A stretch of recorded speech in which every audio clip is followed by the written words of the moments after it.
ingredients that you'll need. In the back, you see a huge tub of minced garlic, and that's because in my family we love garlic. Beside that, you'll see some chopped bell pepper, onion, celery, and parsley mix. There are 3 frozen chicken breasts. There's spaghetti, the Velveeta cheese. Up front, that is a serrano pepper. You can leave that out if you don't like spicy, but in my family we like a little spice. Next to that is the garlic powder. In front of that is 21 seasoning salute from Trader Joe's. Then there is celery. There are celery flakes. There is onion powder. There's some ground black pepper, cream of chicken soup, Campbell's cream of chicken soup. There is Rotel, some sea salt, and at the very back there are some chicken bouillon cubes. So those are the ingredients that you'll need to make this recipe. Keep in mind that you'll want to adjust the spices and seasonings to fit your family's palate, but this is just what we like because this is what we're getting ready to do to make our chicken stock. So these are the spices and seasonings that we like. Step 1 is to fill a big, huge stock pot with some water. Or not fill, but get a good amount of water in your stock pot. Okay, from here we're just going to add in our chicken breast to the water. And I have 3 frozen chicken breasts. You can use whatever cut of chicken, again, that your family prefers. Next, we're going to add in our seasoning mix. Again, that's onion, green bell pepper, red bell pepper, celery, parsley, and I added a little extra onion just because we love onion in my family. So that goes in. The next step will be to throw in that chili, and remember to leave that out if your family doesn't appreciate a good amount of spice, but again, we like that.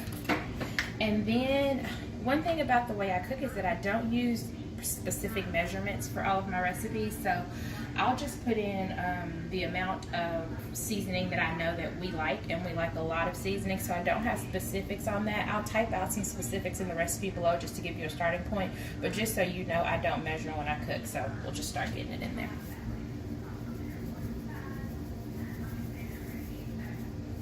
Onion powder.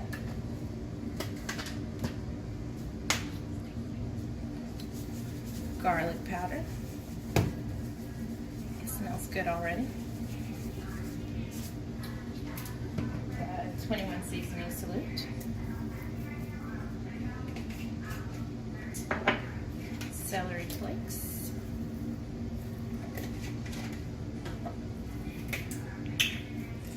Freshly ground black pepper.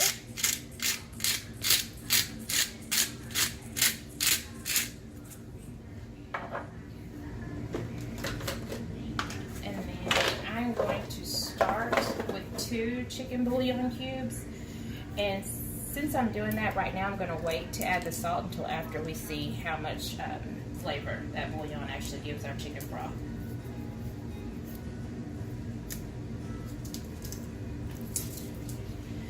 So now that that's all in, I'm going to set this heat to medium and let it boil covered until the chicken is cooked through. And again, that'll depend on what cut of chicken and what size the chicken pieces that you use are. So I almost forgot one of the most important ingredients, which would be this minced garlic. And so if that looks like a lot, it's because it is. We love garlic in this family, but you want to make sure that you add your minced garlic as well.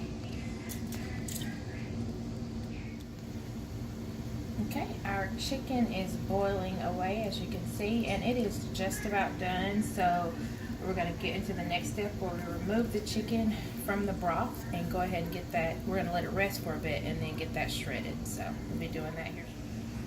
Okay, our chicken is now cooked through, so we're just going to remove it from the broth. And I can't find my tongs, so I'm doing this with a fork. Tongs would definitely make it a lot easier.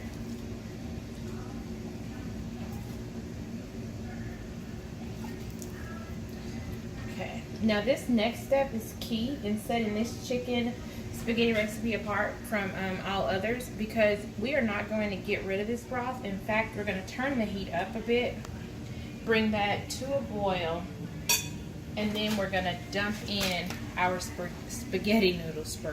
Dump in our spaghetti noodles. Let those cook, and then we'll make the sauce in the pot from there. So we'll be back in just a minute with that step once our stock is boiled. Okay, so as you can see, the chicken broth has returned to a boil, so I'm going to dump in the entire pack of spaghetti noodles. give that a stir, and we're going to let that boil for about 10 minutes. That's what my package directions say to do, and we want them to be al dente. So we're going to let those boil for about 10 minutes, stirring on and off. And then once that's done, we have our chicken that's been shredded, and I actually used a fork to shred that up. We'll return that to the pot with the whole block. It just depends on how cheesy and rich we want our sauce to be. And we'll add in the cream of chicken, the Rotel, and as much salt and pepper as we decide we need. One more thing with the boiling water. I did find that I needed to add a little bit more water to cook this entire box of pasta, so just watch that with your broth. And I did add in a bit more salt. So, all right, once that pasta is done, we'll move on to our next step. So we have we've drained the pasta and put it back in the pot, and now we're going to add in a can of Rotel chili. Also, I've turned the heat off. That's just residual heat that you hear still having that pasta cooking sound going. But we will need that anyway. And then we're going to add in the can of Campbell's cream of chicken soup. What you hear in the background is my beautiful little 7-month-old daughter. So she makes occasional appearances. And here we're going to add in the shredded chicken. Remember, we shredded that with a fork. As well as the Velveeta, which we've cubed. Some days, depending on how patient I feel, I don't even take the time to cube it. You really could just throw it in, cut as much as you want off the block and throw it in. So I'm going to mix that all together. Get that nice and stirred up. And then we want this to melt either over, like I said, that residual heat that's going, or you could go ahead and turn it to low, which I think I'm going to do. So I'm going to turn this down to low to let that cheese melt and allow the cream of chicken and the Rotel and the noodles and the chicken to all come together. Put that over low heat, and then depending on how thick it is, we may end up adding a little milk, but we'll see.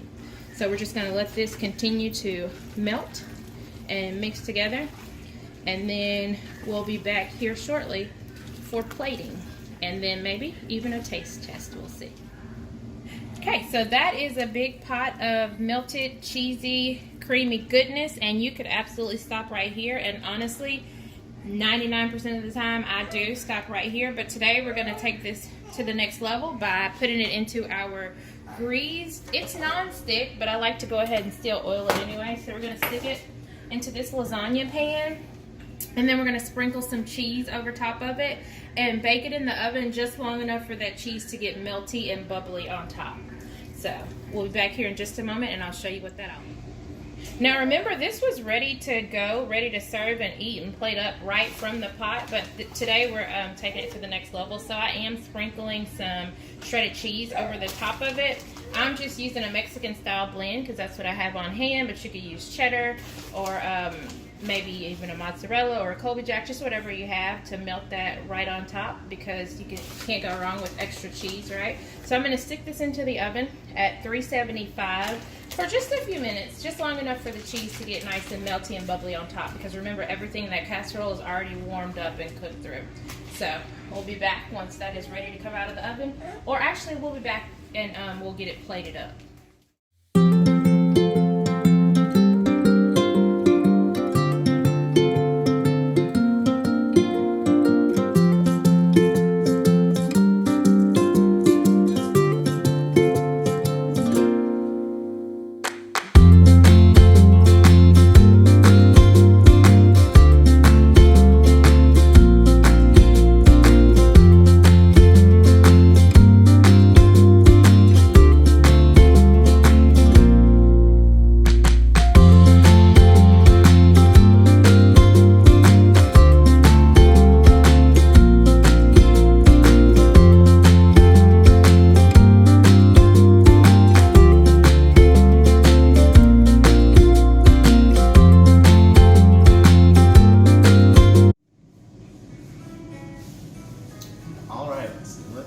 Taste this here.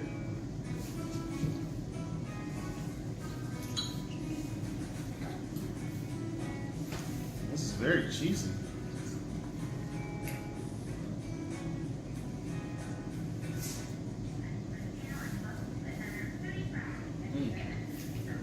This is new, the cheese on the top for me, and it adds to make it cheesier, for lack of a better description. And it's also very creamy too. Let me just have another taste. It's so good. You see how cheesy it is right there? I like that.